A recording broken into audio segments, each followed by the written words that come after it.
Esse estudo da CIAE, então, ele aponta alguns caminhos, algumas orientações que precisam ser sempre tomadas em conta para guiar a administração pública. Quais são elas? Os senhores já conhecem muitas delas. Gestão impessoal e combate aos privilégios, seleção de prioridades dentro da restrição orçamentária. Esse é um tema central na regra do teto dos gastos. Então, o teto dos gastos ele tem como objetivo central promover o debate de prioridade, dado que a restrição orçamentária é latente, se colocou de uma maneira muito forte. Então, não há mais espaço para aumentar indefinidamente todas as despesas. Nós precisamos, como sociedade, discutir o que é prioritário, o que deve ter precedência sobre outras coisas que não são prioritárias. Educação, saúde são prioritários, então nós temos que rever outras coisas que não são prioritárias para conseguirmos investir mais em educação e saúde. Investimento público é prioritário, então nós temos que retirar o orçamento de outras áreas que não são prioritárias para privilegiar o investimento público. Essa discussão sobre prioridade, priorização do gasto, é uma discussão que nós precisamos, no dia a dia, fortalecer na nossa gestão, nos 3 níveis de governo. Transferências com foco nos mais pobres, é a questão da equidade, né? Bolsa Família é um programa com bastante equidade, e o nosso sistema do RGPS, por outro lado, não promove equidade. Avaliação do impacto das ações, então, avaliação do impacto das políticas, e esforço em inovação e avaliação de programas. Também é um esforço que o governo federal tem conduzido, muitos estados também já fizeram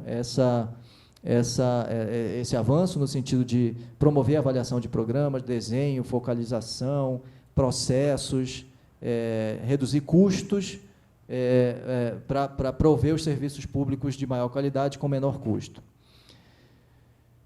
Por fim, eu queria mostrar para vocês também um trabalho sobre educação, que vai naquela linha que nós discutimos sobre as universidades públicas, que foi publicado pelo Tesouro agora no mês passado, em julho, no meados de julho.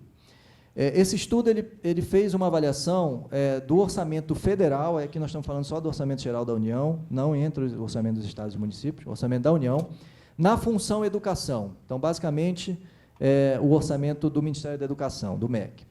O que se observa? Que de 2008 a 2017, o gasto federal com educação cresceu em termos reais, já descontada a inflação, 91%, ou seja, quase dobramos o gasto federal em educação. Isso é uma boa notícia. A educação é uma área prioritária, é uma boa, uma excelente notícia. Em termos de composição, aonde foi que se deu esse aumento do gasto? A área verde é o nosso sistema de educação superior, as universidades federais e os institutos federais de ensino superior. Nós tivemos uma grande ampliação da rede de ensino superior no Brasil, nesse período, principalmente pela criação dos institutos federais de ensino superior. Inclusive, nós temos um painel com o representante das IFES, que também vai discutir eficiência na gestão, que é muito ilustrativo. Então, nós tivemos esse esforço educacional. A área vermelha, ou melhor, a área amarela é a despesa com fiéis, que também foi um programa que foi acelerado nesse período, né, de financiamento estudantil para a educação superior. A área azul escuro aqui é a parte de educação básica. Qual é o complemento da União para a educação básica? Quase integralmente a complementação do Fundeb. E aí outros programas, merenda, etc. Então, assim, o que se observa é que, nesse período, teve um crescimento de quase 100% dos gastos com educação, o orçamento federal, e ele se deu em todas as etapas do processo educacional em que a União atua. Então, tanto a educação básica, ensino médio e ensino superior, tiveram crescimento nesse período, o que é uma boa notícia. Volto a frisar, é uma boa notícia. Muito bem. Dado esse comportamento e dado o esforço também dos subnacionais, agora nós trazemos alguns números de todo o setor público brasileiro, as 3 esferas de governo. Então, quando a gente plota isso num painel, também comparando vários países, a gente observa o seguinte: aqui é o total de gasto com a educação, com o percentual do PIB. O numerinhozinho está pequenininho, mas eu vou falar para os senhores. Esse valor aqui é 6% do PIB, tá? Que tem as duas retas aqui próximo de 6% do PIB. O Brasil, ele gasta, nós estamos aqui a linha azul, a gente gasta 6% do PIB com educação. Esse é o índice da OCDE e do MEC, né? do INEP. A gente gasta 6% do PIB com educação, ou seja, a gente já gasta um patamar com educação, com percentual do PIB, que é superior a 80% dos países do mundo. Nós estamos no mesmo nível de investimento em educação que os países da OCDE, que são os países ricos, gastam em média 5,5%. Nós estamos superior à América Latina, 5,2%. Nós estamos superior aos Estados Unidos, 5,4%, e superior à Coreia do Sul, que gasta 5%. Ou seja, nós gastamos mais do que muita gente aí afora. É uma boa notícia, né? Significa que nós temos capacidade de investir em educação, que é uma área prioritária. No entanto, a nossa performance educacional é muito inferior a esses mesmos países da amostra. Então, esses três gráficos aqui, eles mostram o resultado do PISA, que é o teste padronizado de proficiência em educação, segundo grau, é um teste internacional, todos os países adotam. O Brasil está aqui embaixo, ó. A escala vertical, para cada um dos gráficos, é a nota, o resultado final, né? Então, nós temos aqui PISA de matemática, PISA de ciências e o PISA de leitura, que são as três áreas de avaliação. O Brasil está muito abaixo de todo mundo nas três áreas. E a pergunta que se coloca é, como é que a gente gasta tanto e obtém tão pouco? Né? A gente precisa melhorar a eficiência, a gente precisa melhorar processos, a gente precisa melhorar o nosso processo educacional, né? A nossa forma de fazer educação. Esse gráfico aqui ele mostra a evolução do PISA. O PISA matemática é azul, o leitura é o vermelho e o verde é o de ciências. E também temos as notas do IDEB, que são as notas do IDEB, não, do SAEB, que é o Sistema de Avaliação do Ensino Básico do MEC, né? O que se observa é que, nesse mesmo período em que nós aumentamos o gasto com educação em 100%, em 91%, dobramos, os nossos resultados eles não melhoraram. Então, nós estamos patinando. Nenhum desses resultados melhoraram. Você vê que está tudo, as linhas são todas paralelas. Não melhoraram. E nós temos um Plano Nacional de Educação a seguir, que é o Plano 2014-2024. O Plano Nacional, isso aqui são projeções do Tesouro, ele mostra que nós teremos, para alcançar as metas do Plano Nacional de Educação, nós teremos uma necessidade de expansão do gasto com a educação em mais 25%, ou seja, já crescemos 91% e vamos precisar crescer mais 25%. Aí aqui só o orçamento da União, tá, em termos reais. Então, nós vamos ainda acrescentar mais recursos para cumprir as metas do PNE. Metas de cobertura, enfim. São várias metas do PNE, tanto de educação, em todas as esferas do processo educacional. E nós precisamos melhorar a eficiência, nós precisamos entregar mais com esses recursos que já estão disponíveis. Existem casos de sucesso no Brasil. Então, se a gente comparar, por exemplo, os estados, esse aqui é o resultado do IDEB, e aqui é o investimento por aluno, na rede estadual de ensino. Tá? Então, a gente observa, por exemplo, o pessoal que... existe uma correlação positiva, né? Quanto mais você investe por aluno, mais você obtém de resultado. Isso é natural, né?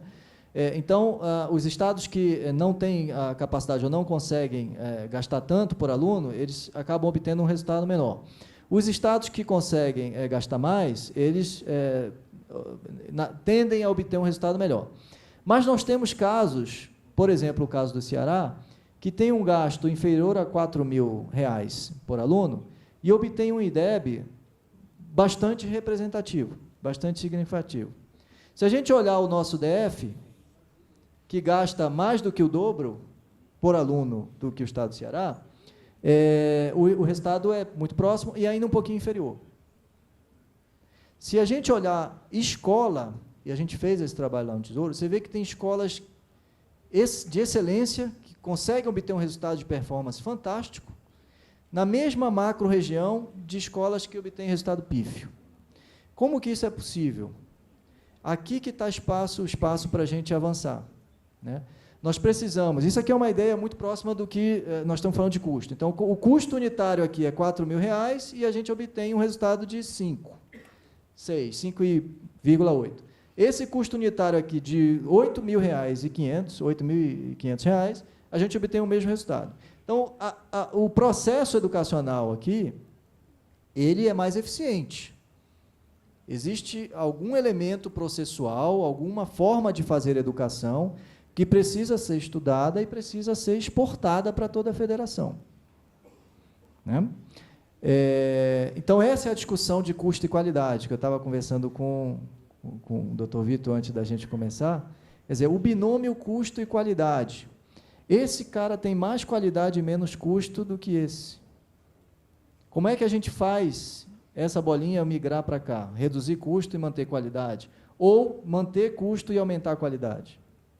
Então, esse é o esforço. Não é um esforço fácil, porque olhando na macroeconomia, você não consegue obter os resultados, você não consegue ver o que está acontecendo por dentro do processo.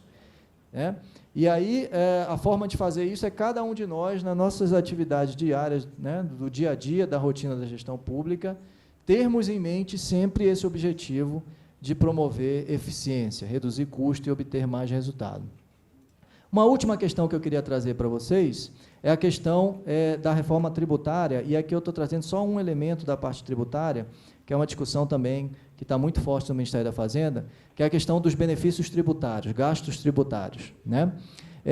A barrinha azul, ela é a soma de subsídios e benefícios financeiros e creditícios. Ou melhor, desculpe, deixa eu recolocar. A barrinha azul é o que a gente chama de subsídios no orçamento da União. Ela é a soma dos benefícios financeiros e creditícios mais os gastos tributários. Gastos tributários são renúncias tributárias, né? Isenção, desoneração, etc.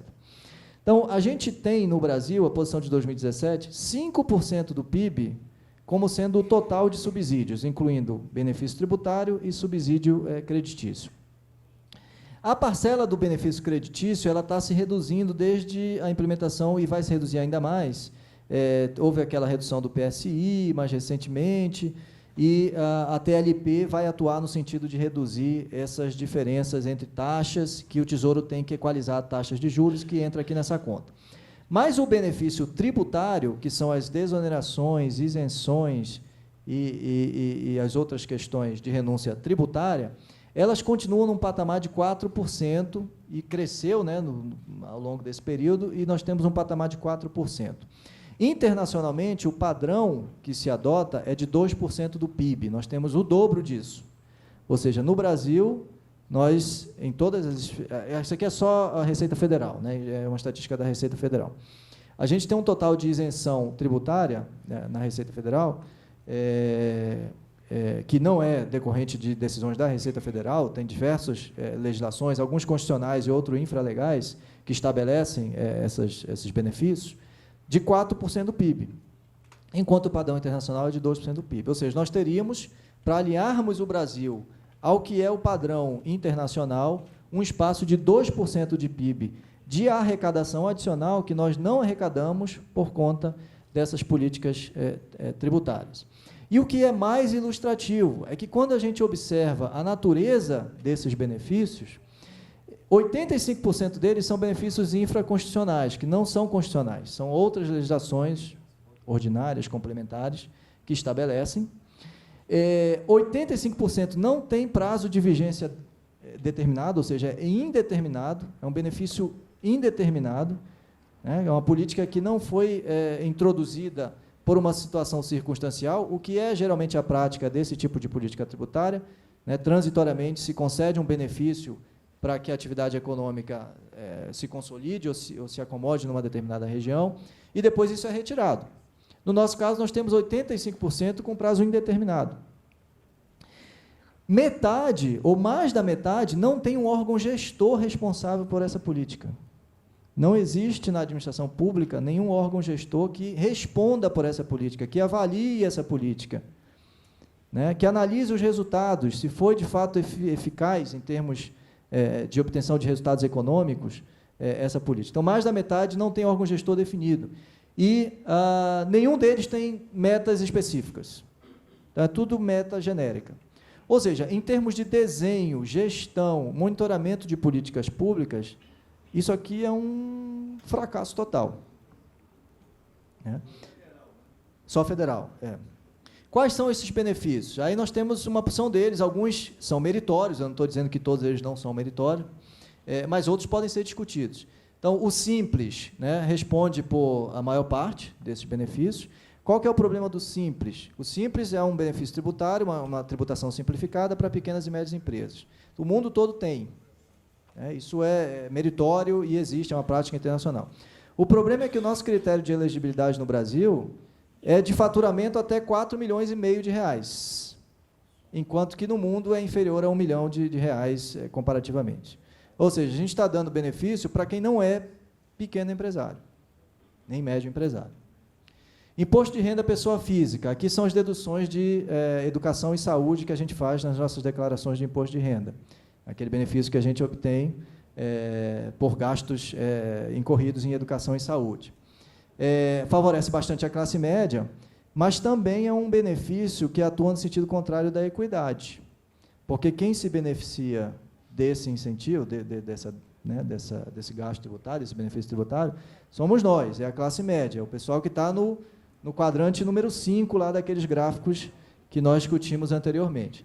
E aí tem outras coisas, Zona Franca de Manaus, que tem alguns problemas de mensuração de resultados na Zona Franca de Manaus, a desoneração da folha de salários, que foi uma política implementada no último ciclo dos últimos 4, 5 anos, está sendo revertido, entidades filantrópicas, e tem uma porção delas, são mais de 99 tipos de políticas de benefícios tributários que precisam ser olhados com mais carinho e com mais cuidado à luz da boa avaliação da gestão e das políticas públicas.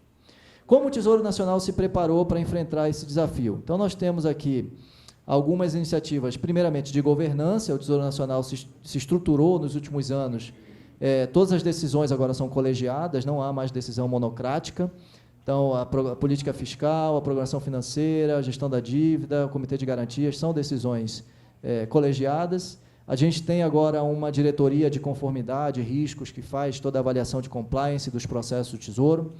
A gente continua com essa disciplina de atualizar anualmente os demonstrativos, os manuais dos demonstrativos contábeis, que vocês acompanham muito bem, o MCASP, o MDF. O SICONF foi introduzido também alguns anos atrás. A cada ano a gente tem uma evolução. Esse ano a gente está trabalhando agora com a matriz de saldos contábeis. Também temos um painel da experiência subnacional com a matriz de saldos contábeis. Então, o SICONF foi uma grande ferramenta de padronizar transparência dos dados contábeis, automatização das coletas, a modernização do sistema de garantias da União. Agora os processos são mais organizados, existem critérios bem definidos e as etapas processuais são muito melhor organizadas do que eram no passado. A gente está com um esforço contínuo de comunicação mais próxima à sociedade, estamos produzindo mais relatórios, vídeos institucionais, os sites, todos os ambientes que o Tesouro participa estão reconfigurados. Mais dados, mais transparência, os sistemas, o SADBem, que é o Sistema de Operações de Crédito, né, dos estados e municípios, né, de garantias, também tem sido melhorado ano a ano.